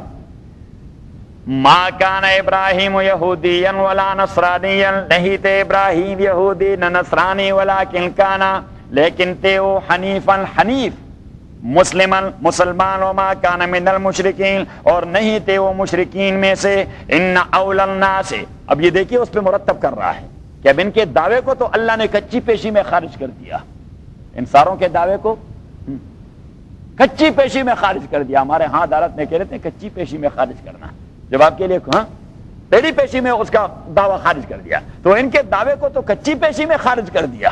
صحیح، تو اس پہ اللہ کریم مرتب کر رہا ہے کہ ابراہیم پر دعوے کے حقدار کون ہیں؟ وہ لوگ جو اس کے زمانے میں اس کو فالو کر رہے تھے، اور اس پر دعوے داری کے حقدار کون ہیں؟ یہ محمد اور جو اس محمد کو فالو کر رہے ہیں صلی اللہ علیہ وسلم۔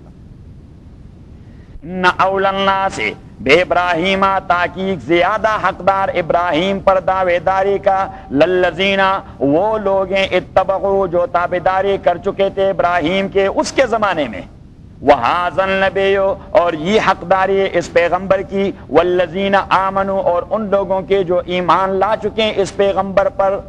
تو ابراہیم کی اتباع کی دعوے داری کا حق اس کے زمانے میں اس کو فالوورز کو پہنچتا ہے، اور آپ کے زمانے میں محمد اور اس کے ساتھیوں کو پہنچتا ہے۔ کسی اور کا کوئی حق نہیں کہ وہ ابراہیم پر دعویٰ جمائے کہ ہم ابراہیم کے فالوورز ہیں۔ صحیح، یہ جیون داس سے اللہ نے رد کر دیا۔ ان اول الناس تاکہ زیادہ حقدار ابراہیم پہ دعوے داری کا کہ وہ ہمارے لیڈر تھے۔ کون ہے زیادہ حقدار دعوے داری کا؟ للذین خام خایا البتہ وہ لوگ ہیں جو تابعداری کر چکے تھے ابراہیم کے اس کے زمانے میں، وَهَذَا النَّبِيُّ اور یہ دعوے داری کا استحقاق کس کا ہے؟ هَذَا النَّبِيُّ اس پیغمبر کا، وَالَّذِينَ آمَنُوا اور ان لوگوں کا جو ایمان لا چکے ہیں اس پیغمبر پر، وَاللَّهُ وَلِيُّ الْمُؤْمِنِينَ اور اللہ تعالیٰ دوست ہیں اس قسم کے مومنوں کا۔ تو یہ ایک تیسری چیز ان کے رد کر دی کہ نحن ابناء اللہ وَأَحِبَّاؤُهُ۔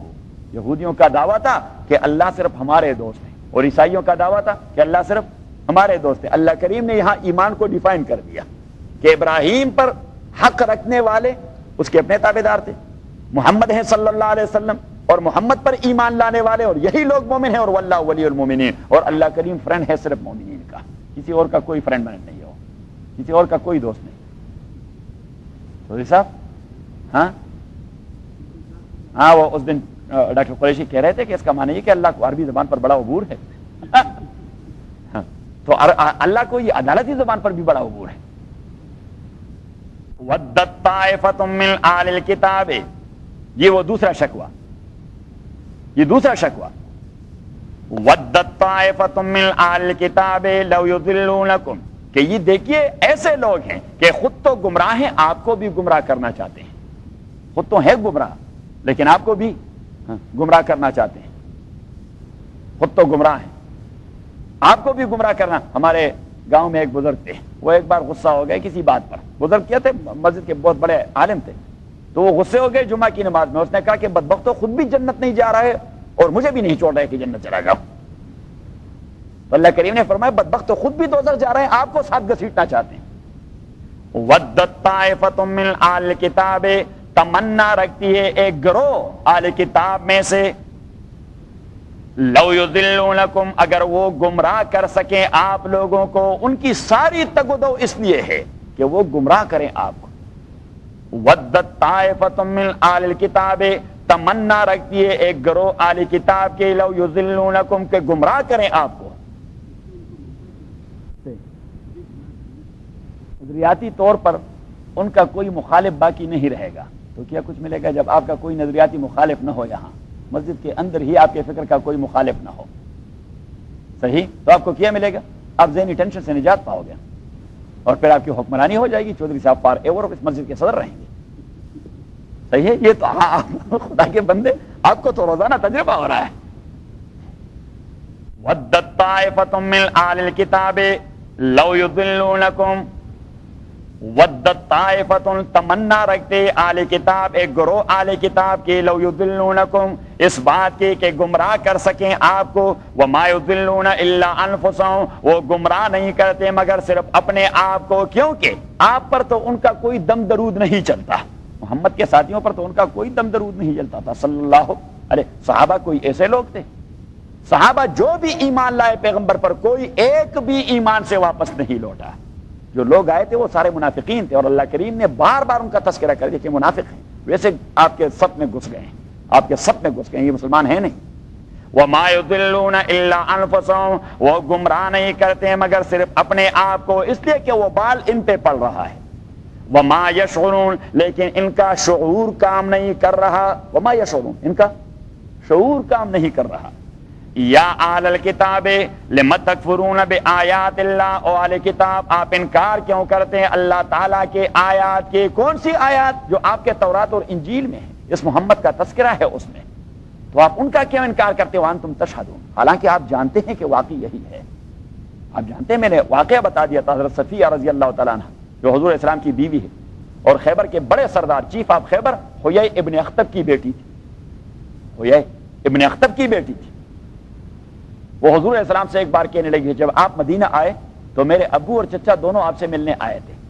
تو جب وہ واپس لوٹ کے آئے تو میرے چچا نے میرے ابو سے پوچھا کہ ارے بھائی جان، یہ جو ہماری کتاب میں تذکرہ یہ وہی ہے جس سے ہم مل کے آئے اور باتیں کی، یہ وہی ہے؟ اس نے کہا بالکل 100% وہی جو ہماری کتاب میں تذکرہ ہے. تو اس نے کہا کہ اچھا تو پھر کل پھر نہیں جاتے کہ اس پر ایمان ہی لے آئیں؟ جب وہ ہے تو پھر ایمان لانا ہی بہتر ہے. تو اس کے سردار بھائی نے کہہ دیا، سردار صاحب تھے، بڑے چیف آف خیبر تھے، اس نے کہا بے وقوف کہیں کے اپنی سرداری کو داؤ پر لگاتے ہو، اس پر ایمان لاؤ گے تو صدارت چلی گئی، اس پر ایمان لاؤ گے ہاں تو صدارت چلی گئی، پھر تو صدارت اس کی ہو گئی. صحیح اپنا والا پتہ نہیں وہاں مدینے کے قریب ہے مخدوم. یا اہل الکتاب لم تکفرون بآیات اللہ، آپ کیوں انکار کرتے ہیں اللہ کے آیات سے، کیوں چھپاتے ہیں؟ کفر کا لغوی معنی ہے چھپانا. لم تکفرون بآیات اللہ، آپ کیوں چھپاتے ہیں اللہ کے آیات کو. وانتم، کیونکہ دوسری جگہ قرآن کریم میں یہ جو چودھری صاحب کے فارمرز جتنے سارے ہیں، چودھری صاحب کے ہاری، سندھ میں چودھری صاحب کے بھی بہت بڑے ہاری، یہ بھی بڑے ہمارے چودھری صاحب ہیں ہاں. تو اس کے جو ہاری ہیں جو زمین میں تخم ڈال کر اس پہ اوپر مٹی ڈالتے ہیں، قرآن کریم ان کو بھی کفار کہہ دیتا ہے. اعجب الکفار نباتہ ثم یہیج فتراہ مصفرا ثم یہیج. اللہ کریم نے فرمایا کہ میں مردے زمین پر بارش برساتا ہوں تو اعجب الکفار نباتہ، زمیندار وہ خوش ہو جاتے ہیں جب ان کے غلے نکل آتے ہیں. اعجب الکفار نباتہ، وہاں زمینداروں کو اللہ تعالیٰ نے کفار کہہ دیا ہے کیونکہ وہ چھپاتے ہیں کس چیز کو ہاں. اور یہ عربوں کی اصطلاح تھی ان کے لیے کفار کی ہاں. کفار و آرازینا، یہ ہمارے زمین کے کاشتکار ہیں، یہ ہمارے زمین کے، جس طرح آپ کی اصطلاح ہے. اب اگر ہمارے علاقے میں آپ ہاری ہاری کہا کریں تو وہاں کسی کو سمجھ نہیں آ رہا ہے کہ ہاری کسے کہتے ہیں، تو ہم اپنی اصطلاح میں انہیں کہتے ہیں یہ وہاں کے دہقان ہوتے ہیں، ہم اس کو دہقان کہتے ہیں. کیا کہتے ہیں دہقان؟ ہو پتہ نہیں ایک تو زمیندار تو ہوتا ہے جو زمین کا مالک ہو، مزارع. ہمارے ہاں کتابوں میں تو مزارع لکھا جاتا ہے لیکن عام اسٹریٹ لینگویج میں ہم اسے دہقان کہتے ہیں اور کاشتکار بھی کہتے ہیں. یا اہل الکتاب لم تلبسون الحق بالباطل، او اہل کتاب آپ کیوں خلط ملط کرتے ہیں، گڈمٹ کرتے ہیں الحق بالباطل، حق اور باطل دونوں کو، وتکتمون الحق اور چھپاتے ہیں آپ حق کو، وانتم تعلمون اور آپ جانتے ہیں اس بات کو. اور وہاں بقرہ میں اللہ نے کہہ دیا تھا کہ ولا تلبسوا الحق بالباطل، آپ حق اور باطل کو آپس میں مکس نہ کریں. وتکتموا الحق اور حق کو چھپائے بھی نہیں. وانتم تعلمون اور آپ جانتے ہیں، ان دونوں چیزوں کو جانتے ہیں. آپ اپنے مکسنگ کو بھی جانتے ہیں اور اپنے کتمان کو بھی جانتے ہیں. جہاں چھپاتے ہیں وہ بھی آپ کو پتا ہوتا ہے کہ یہ حق ہے جو ہم چھپا رہے ہیں. جہاں آپ مکس کر رہے ہیں وہ بھی ایسا نہیں کہ نادانستہ طور پر آپ کر رہے ہیں، دانستہ طور پر کرتے ہیں. تو وہاں تو انہیں منع کر دیا اور یہاں ان کی بزنس کو بیان کر دیا کہ آپ کا روٹین بزنس ہی نہیں ہے. یا اہل الکتاب لم تلبسون الحق بالباطل، آپ کیوں مکس کرتے ہیں حق اور باطل آپس میں، وتکتمون الحق اور کیوں چھپاتے ہیں آپ حق کو، وانتم تعلمون اور حال یہ کہ آپ لوگ اس چیز کو سمجھتے ہیں. آپ اس چیز کو سمجھتے ہیں. ایک ہوتا ہے جاہل کافر اور ایک ہوتا ہے معاند کافر. جو آدمی دانستہ طور پر کفر کرے اسے کہتے ہیں معاند کافر. کون سا کافر؟ معاند، ضدی کافر. وقالت طائفۃ من اہل الکتاب، یہ تیسرا شکوہ ہے کہ دیکھیے انہوں نے تیسرا منصوبہ بنا دیا. ایک گروہ تو ان کا وہ ہے جو یہ محنت کرتے رہتے ہیں کہ اگر ان میں سے کسی کو ہم نے گمراہ کر دیا، اچھا اس طرح وہ کنونس نہیں ہوں گے تو پھر ایسا کریں کہ ان کے پارٹی میں شمولیت کر لیں، جھنڈا اٹھائیں ان کا، نعرے تکبیر، اللہ اکبر، محمد زندہ باد صلی اللہ علیہ وسلم. جس طرح وہاں پہ لوگ پرچم کشائی کر دیتے ہیں کہ شامل ہو گئے فلاں صاحب کی پارٹی میں. صحیح. اب تک 10 دن بعد پھر قوم کی وسیع تر مفاد کی خاطر کی دوسری پارٹی میں چلے جاتے ہیں. تو بدبخت کیا کر جاتا ہے، وہ پرانی والی پارٹی سے بھی 10-15 ساتھی کاٹ کے اپنے ساتھ لے آتا ہے. تو انہوں نے بھی یہی سیاسی چال چلی کہ محمد کی پارٹی میں ایک دن شامل ہوں اور دوسرے دن نکل جائیں، کچھ 2-4 آدمیوں کو تو کاٹ کے اپنے ساتھ لے آئیں گے. وقالت طائفۃ من اہل الکتاب، اور کہہ دیا ہے ایک گروہ اہل کتاب والوں نے، آمنو بالذی کہ ایمان لائے، بالذی اس دین پر، انزل علی الذین یا اس قرآن پر، انزل علی الذین آمنو جو نازل کر دیا گیا ہے مومنوں پر، وجہ النہار صبح، وجہ النہار صبح، دن کے ابتدا میں، اے ایم میں، کہاں اے ایم میں اور پی ایم میں، پھر واپس چلے جائیں. ہاں آمنو بالذی انزل علی الذی، ایمان لائیں اس قرآن پر جو نازل کر دیا گیا ہے مومنوں پر. کب لائیں؟ وجہ النہار AM میں، 12 بجے سے پہلے پہلے. وَاکْفُرُوا آخِرَهُ، اور انکار کریں اس سے آخرہ PM میں. لَعَلَّهُمْ يَرْجِعُونَ، اس لیے کہ ان میں سے بعض لوٹ جائیں اپنے دین سے. کہ بھائی وہ ایجوکیٹڈ لوگ ہیں، انہوں نے کچھ سمجھا ہوگا، وہ سمجھتے ہیں ہم تو سادہ لوگ ہیں. کہ محمد کے سارے ساتھی صلی اللہ علیہ وسلم، وہ تو حبشہ کے بلال ہیں، نہ سمجھ قسم کے آدمی اکارڈنگ ٹو دیم. وہ حبشہ کے عمار اور یاسر ہیں، illiterate اور uneducated personalities. وہ روم کے صہیب ہیں، کچھ نہیں جانتے. وہ فارس کے سلمان ہیں، بوڑھے آدمی ہونے کچھ سمجھ نہیں آ رہا. یا مکہ کے قریش ہیں جو بھی illiterate اور uneducated لوگ ہیں فار ایگزامپل، یا ضدی قسم کے لوگ ہیں. تو اگر آپ ایجوکیٹڈ، جو ان کے نزدیک بھی ریکگنائزڈ ایجوکیٹڈ لوگ ہیں آپ، تو اگر آپ صبح ایمان لائیں اور شام کو پھر پرچم نیچے ڈال دیں، تو وہ لوگ بھی اگر زیادہ نہ ہو 10-15 تو آپ کے ساتھ واپس اس کی پارٹی سے نکل جائیں گے. وَلَا تُؤْمِنُوا إِلَّا لِمَنْ تَبِعَ دِينَكُمْ، وَلَا تُؤْمِنُوا، اور آپ تصدیق نہ کریں، إِلَّا لِمَنْ تَبِعَ دِينَكُمْ، مگر صرف اس آدمی کے پیغام کا جو آپ کی دین کی اتباع کرتا رہے. آپ کے دین کے علاوہ اگر کسی دوسری دین کی بات ہو اس کی تصدیق قطعاً نہ کیا کریں. وَلَا تُؤْمِنُوا، دلی تصدیق آپ کے کس کے ساتھ ہونی چاہیے؟ جو آپ کے دین پر چلنے والے ہیں. وَلَا تُؤْمِنُوا، اور آپ ایمان لائیں، ایمان کا معنی تصدیق کرنا. آپ تصدیق نہ کریں إِلَّا لِمَنْ، مگر اس شخص کا تَبِعَ دِينَكُمْ، جو تابعداری کر چکا ہے آپ کے دین کا. اور یہ سارے حربے وہ کیوں استعمال کر رہے ہیں؟ بات وہی ہے، بات وہ کہ ان سے ریاست چلی جا رہی ہے. کیا ہے؟ ریاست چلی جا رہی ہے، سیادت چلی جا رہی ہے، چودراہٹ چلی، چودھری صاحب اینڈ دس چودھری صاحب، کہ سرداری جا رہی ہے یا مخدومیت جا رہی ہے. صحیح ہے؟ یا ہمارے علاقے میں ہم کہتے ہیں کہ خانی جا رہی ہے یا ملکی جا رہی ہے. ہم کہتے ہیں اپنے کو کیا؟ ملک صاحب یا خان جی، خان جی. اور مجھے اس چیز سے نفرت ہے، مجھے اس چیز سے، کیونکہ اس سے غلامی کی بو آتی ہے، اس سے غلامی کی بو آتی ہے. مجھے بھی وہ اپنے گاؤں میں لوگ ہمیں بھی خان جی کہتے ہیں. مجھے اس سے نفرت آتا ہے، بھائی میرا نام آپ کو نہیں آتا. جب میرا نام آپ کو آتا ہے تو مجھے نام سے کہا کریں. اگر نام بھی نہیں تو ہم مولوی صاحب کو مولوی صاحب کہتے ہیں یا قاضی صاحب کہتے ہیں.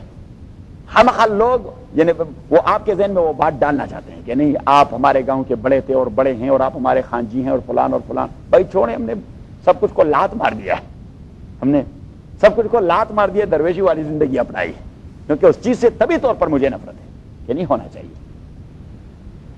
وَلَا تُؤْمِنُوا إِلَّا لِمَنْ تَبِعَ دِينَكُمْ، آپ ایمان نہ لائے، تصدیق نہ کریں، إِلَّا لِمَنْ تَبِعَ دِينَكُمْ، مگر اس شخص کے تَبِعَ دِينَكُمْ جو تابعداری کرے آپ کے دین کی. اب دیکھیے باٹم لائن آپ پڑھیں کہ اس تمام بیان کا باٹم لائن یہ ہے کہ یہ کیوں آپ کو نہیں مان رہی، یا حربیں کیوں آپ کے خلاف استعمال کر رہے ہیں؟ اس لیے کہ آپ کی قوت بڑھتی جائے گی تو ان کی سرداری پر ضرب آتا جائے گا.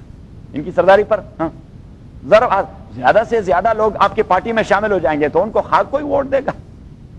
ان کے زندہ باد کے نعرے کون لگائے گا؟ کوئی بھی نہیں لگائے گا. سرداری آپ لوگوں کے پاس آ جائے گی. نبوت آپ کے، وہ اس چیز کو برداشت نہیں کر سکتے کہ نبوت بنی اسرائیل سے نکل کر بنو اسماعیل میں چلی جائے، بنو اسحاق سے نکل کر یا بنی اسحاق سے نکل کر بنی اسماعیل میں چلی جائے. بس بنیادی جھگڑا تو وہی تھا کہ نبوت جس گھر میں ہو سیادت اس کے پاس ہے، چودراہٹ اس کے پاس ہے، ملکی اور خانی اس کے پاس ہے. کیا کہتے ہیں، لوہے جرگہ، بڑے جرگے کی چیئرمین شپ وہ اس کے پاس ہے. وہ ہمارے افغانستان میں جو اسمبلی ہوتی ہے اسے کہتے ہیں لوہے جرگہ، یعنی بڑا جرگہ، لوہے جرگہ. اللہ کریم نے اس آگے آنے والے جملے میں اس کو رد کر دیا. آگے ہمارے والے جملے کو ذرا دیکھیں. قل، آپ کہہ دیجئے، ان الہدی ہدی اللہ، قل آپ کہہ دیجئے، ان الہدی ہدی اللہ، ہدایت یہاں نبوت کے معنی میں مستعمل ہے. آپ کہہ دیجئے کہ نبوت اور رسالت یہ تو اللہ کی رسالت ہے، جسے چاہے تو دیتا رہے. یہ تو اللہ کی رسالت ہے، جسے چاہے تو دیتا رہے.